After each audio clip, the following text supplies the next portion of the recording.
Hey everybody, Livingston here. Today we're jumping into the Season 2 podcast of the Twilight Zone, and I will be going over my top 5 episodes of the season. Looking forward to jumping into that, but before we do, I will be going over a giveaway in Season 3, Episode 1, so look out for that next week. And don't forget to like, share, and subscribe to continue on this voyage to Episode 156 of the Twilight Zone. But before we jump into my top 5 episodes of the season, let's jump into your comments and see what you had to say about The Obsolete Man, the last episode of the season. Yolanda Ann Brown, 95726 says, always been a Fritz Weaver fan, and I loved his 2 appearances in Twilight Zone. 2 totally different performances, both fantastic. Fritz Weaver played the Chancellor in this episode, but he was also in Season 1, Episode 14, Third from the Sun, where the family were wanting to leave the planet to go somewhere else. Turns out they were the alien beings that were leaving a planet to head towards Earth, Third Rock from the Sun. And it's the last time we'll actually see him in the Twilight Zone, too. But yeah, I thought he did a wonderful job as the Chancellor. And sad that he's not going to pop up any more times in the Twilight Zone, unlike Burgess Meredith, with Yo, pop up one more time in whatever season that may be. P. Sparks 3419 says, Livingston, I'm looking forward to your upcoming Season 2 recap. All the time and effort you put into these commentaries every week is greatly appreciated. Well, I appreciate you actually tuning in, and I actually look forward to going into these episodes and kind of critiquing them, reviewing them, commentating on them, and so, I mean, it's a lot of things that I enjoy doing myself, so it's not much of a burden to sit down and work through all the episodes and put it all together and hope that everybody enjoys it. So I do hope everyone enjoys it, but I also do it because I enjoy it as well. Thank you so much for commenting. You're one of the people who actually comment quite a bit on these episodes of the Twilight Zone, so I greatly appreciate the effort and the support that you actually put into commenting and kind of taking part in all these reviews and commentaries that I do. So thank you very much for that, and tune in for Season 3 because I'm not finished yet. Akira Kurosawa says, Burgess Meredith never disappoints. Second favorite episode after the book/glasses episode. Yeah, I would probably say it's probably my second favorite. The other one where he ends up being very strong and the aliens are kind of debating on whether or not to give him powers or not, that was a kind of a weak episode in terms of all the Burgess Meredith episodes that they have so far in the Twilight Zone. Curious what the fourth one's going to be. No clue whatsoever, and I'm not even going to bother looking into it until I actually stumble upon it, because it's always a wonderful thing to see Burgess Meredith pop up on my screen, whether it's in a movie, in the Rocky series, Twilight Zone, grumpier old men. I mean, the guy is just always somebody that I enjoy watching on the screen. But thank you so much, Akira Kurosawa, someone who always comments on my videos. Appreciate it, and looking forward to seeing more comments from you in Season 3 and beyond. RSEFX says, the one kind of prescient note in this episode was libraries. Essentially, ironically, it turned out that we, the public and not the government, helped make libraries obsolete along with librarians. Very true. I mean, it's just how the world kind of spins. I mean, when we go through time, things end up becoming obsolete over time when it comes to technology or whatever it may be that ends up taking the spot of somebody else or bringing it down to where we don't really need libraries anymore. It's sad to say, but I mean, everything that we need is in our computers, and I know I enjoy the library. I like walking through. Same with video stores. I used to love walking through Blockbuster Video, Hollywood Video, or whatever video store was in your town, and just perusing through the aisles and going through titles that I've never seen before and picking something out that might catch my fancy. And that's the same with libraries. I used to go through and do the same thing with novels or textbooks or whatever was tickling my interest at the moment. But it's sad to say, times ends up changing everything, and technology has taken over the library, sadly. It's just the way the world is. I mean, they just had Redbox. I saw the last Redbox probably ever in my life kind of walk out the door the other day when I was at Walmart. You don't see those anymore because of Netflix and Hulu and all the different streaming services. So it's just interesting to see how things evolve over time and where I used to be as a kid compared to now. But thanks for the comment. Really much appreciate it. Robert Schulenberger says, I don't know if any of your top 5 episodes from Season 2 are going to coincide with mine, but my top 5 favorite episodes from Season 2 in no particular order are the Rip Van Winkle caper. That's actually a pretty good one. The Silence. I enjoyed The Silence. Maybe it pops up, maybe not. Will the Real Martian Please Stand Up? That's a pretty good episode too. The Howling Man and the Obsolete Man. Well, we're about to go over my top 5, so stay tuned for that. I think a couple of them actually did end up in your top 5 as well, so that's pretty cool. We might have some of the same taste, but I gotta say that Twilight Zone, I end up enjoying every episode. I mean, there's never been an episode of the Twilight Zone where I'm like, oh, that was terrible. I don't want to ever watch Twilight Zone again. I've actually enjoyed them all, but in different layers, different ways. Some of them are way better than others. And that's why I kind of decided not to go into a bottom 5, because I just can't pick a bottom 5. There are weaker episodes to me, but I would rather just stick to the top 5, leave the bottom 5 to whatever, because I didn't really want to think about it. There's just too many episodes I enjoy, and I don't really want to put any in the bottom 5, honestly. But thank you so much for your top 5, and looking forward to jumping into mine pretty soon. Brian Hicks 3272 says, I think you'll enjoy season 3 more than season 2. The episodes have an overall grittier tone similar to season 1, but good job with season 2. I enjoyed it. Hey, thanks Brian for tuning in. Very much appreciate it. And I will very much hope to God that I will enjoy season 3 more so than season 2. It just means that I'm benefiting more from the stuff that I'm watching, and I love season 2, so if season 3 ends up being better, it's just a bonus. It's icing on the cake of what is Twilight Zone. So thank you so much for the comment. Very much appreciate it. RSEFX actually comments again and says, never ever liked this episode. I mean, beautifully shot and well acted, but the idea is so didactic. Like someone in junior high deciding who has just latched on to being a serious thinker with a message no one has ever thought of before. Tyranny is bad. Tyrants can make you become a non-person / be killed, and then someone can come along and expose the tyrant himself. I know this was all well-intentioned, but this is, to me, just a pumped-up take on pretty sophomoric material. Kudos to the director and actors and cinematographer for trying to make it better than the story itself. One of the few Twilight Zone episodes that I actually avoid. Thanks for your video regardless. Maybe it is a little bit of a weak episode. I'm not sure. I didn't really take it that way. I thought it was actually a very strong episode in my opinion, but that's just the way any kind of cinema or television is. It's all just subjective. It's the way you interpret it. What one person likes, the other person hates, and vice versa. And you're more than welcome to think the way you want to think about these episodes. Nobody should have a negative opinion about what other opinions are out there. And I don't have a negative opinion about the actual episode itself. I actually think it's one of the better episodes in season 2. To each his own, as I always say. And again, thank you for the comment. Very much appreciate it. And let's move on to Miami Cool 666. Who says Trump is obsolete? Well, that's your opinion, and again, we don't bash opinions here, but we also don't get political on this channel. I don't like to say who I'm voting for, who I'm not voting for. It's really nobody's opinion other than my own, myself, and I, and whoever else I want to bring into my inner circle. But we don't talk politics on this channel, and very much appreciate the comment. But next time, please just keep it towards the episode itself. Anyways, let's move on to Glenn Sear. I think I'm saying that right.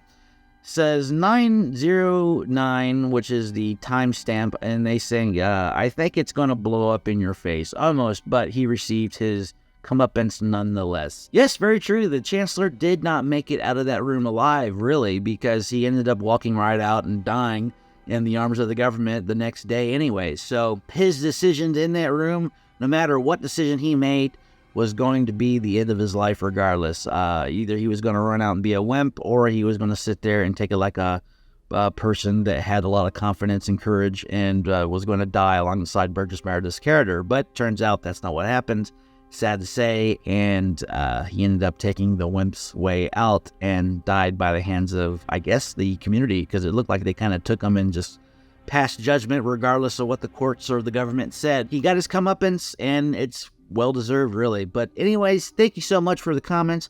Now let's get into my top 5 of this season and see where all the episodes ranked. Now let's start with number 5, episode 25, The Silence. James Citizen takes a bet from Colonel Archie Taylor to stay quiet for a year. But in the end, when James wins the $1 million reward, it turns out Archie didn't have the funds, and James ends up with nothing, as well as cut vocal cords. I gotta say, episode 25 is probably the episode that surprised me the most when it came to a twist ending. I literally did not see that ending coming until the very end, until the point where he took that scarf off and showed that he had cut vocal cords. Pretty sad for both characters, because the character that made the bet ended up having the funds, and he ended up being shunned away from the club that he was a part of. And the guy that liked to talk to everybody inside the club, very friendly person, ended up cutting his vocal cords because he could not last a year without having to spew a word out. And when in the end he ended up with nothing, I kind of always hoped maybe that everybody in that club would give him something, give him a little piece of the check, give him a piece of their fortune that they possibly have, that the Colonel Archie Taylor did not. It's sad. The entire episode was probably one of the most real episodes. It's something that actually happened in our reality, because there was no magic, there was no mystery, there was no science fiction going on. It was literally something about two people betting and getting the worst part of those bets. Yeah, nobody came out a winner in this episode. Now into my number 4. Episode 1, King 9 Will Not Return. Captain James Avery sits within his old-fashioned plane from World War II and sees the men he once led into battle. The same men who died 17 years ago. Turns out he ended up cracking after reading about his missing plane finally being found, but the question was, did he actually have an outer body experience? The entire episode made me wonder, was he actually living through what was going on? Did he survive? Is he a ghost? And it ends up being a possibility of an outer body experience where he ends up falling into a coma after reading about the news that his plane was found in the desert. And when that happened, he kind of cracked and went into some kind of coma where suddenly he was back in his old plane, exactly where it was found in the desert. And his crew was running around and being kind of ghostly. You didn't know exactly what was going on throughout the entire episode until, boom, it ends up being revealed that he's in some kind of coma and he was having some sort of outer body experience where he, I guess, projected himself over to where the plane was and was able to see his old friends again. Ended up being one of those things where it's like he just couldn't deal with the news of what happened, and he couldn't deal with, I guess it was like survivor's guilt in a lot of ways. He didn't like that he survived and his crew ended up passing away, and I thought it was a very deep episode, a very good start to the actual season, and I hope they have more episodes like this because it really reminds me of some of the things I used to watch as a kid. A lot of amazing stories sort of feel to it because World War II and planes is like one of the first episodes that you see in Amazing Stories, and it always reminds me of that. Now, number 3, episode 17, 22. Liz Powell keeps dreaming about going down into the hospital morgue and seeing the same nurse before entering. As it turns out, she was dreaming of her own demise within a plane crash she ended up never going on, which ended up being what the film Final Destination was based on. Now, I enjoyed this episode for a couple reasons. It's the origin for Final Destination being one of them, and it was one of those episodes where I had no clue what was going on until the very end, and when it did end, it made me realize, oh my god, this is Final Destination. They just went further in the movie. Final Destination's a good franchise. I enjoy it mostly, even though there is some weak entries in the series, but I really enjoyed the first and second one. I think they have really strong stories. I think the last one's very strong as well, but the ones in the middle, hit and miss, but they're still fun to watch. They kind of went further on. In the actual episode 22, she survives, and that's the end of the episode. Everybody on the plane died, and she was the only one that walked away without having a scratch, and turns out in the actual movie that the show is basically the origins of. They went a little further where everyone died on the plane other than a group of people, and death, turns out, is not too happy about it, and they go after that group of people. So, I mean, that's one of the reasons why I really much enjoyed it as well, because it was tied to Final Destination, and it ended up being like the origin story of where Final Destination actually came from. Overall, really great episode in my top 3. Number 2, episode 29, The Obsolete Man. Burgess Meredith once again plays a mild-mannered character, Romney Wordsworth, living in totalitarian society, wanting to off him because he's obsolete, no longer needed within the civilization he currently lives in. Now, I know that some people thought this was a weak episode, but at the same time, I thought it was number 2 in season 2. It was very strong, in my opinion, when it came to the storytelling. It made you just not want to live in a totalitarian society, a fascist society that controls you, what you do, and how long you survive in that reality. And sad to say that the community was actually behind it in this episode. Burgess Meredith played wonderfully in this episode as well as the character of Romney.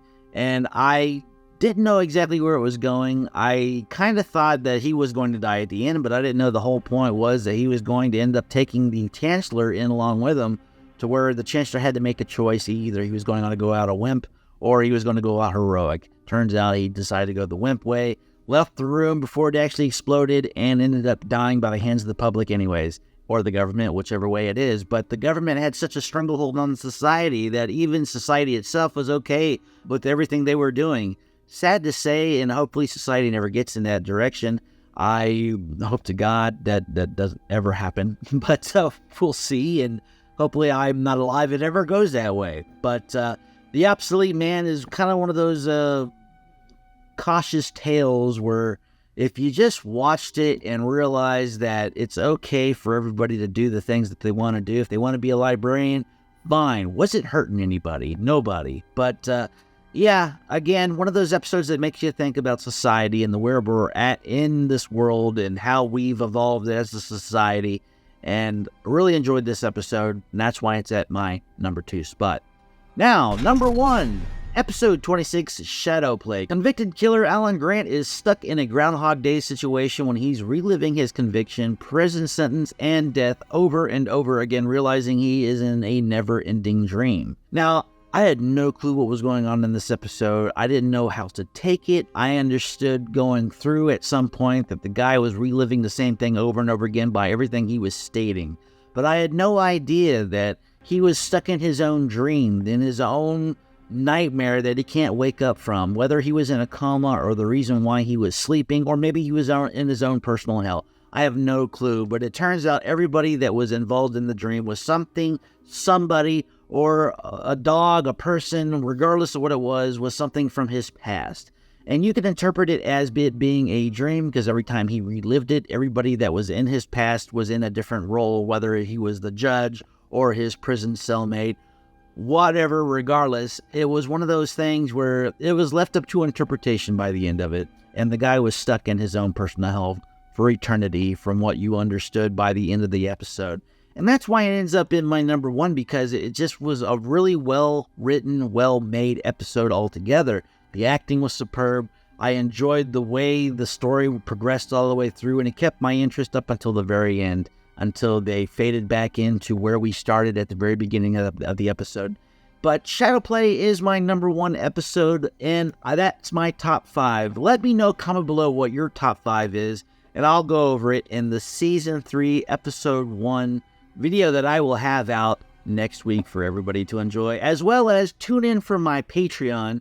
I will be actually launching that pretty soon, and I will have the full episodes commentary, so you can tune in for that. No editing whatsoever. All you gotta do is tune in and subscribe to my Patreon. Anyways, let me know, comment below what you thought of my podcast, my top 5, as well as tune in next week for Season 3 episode. Until then, see you later.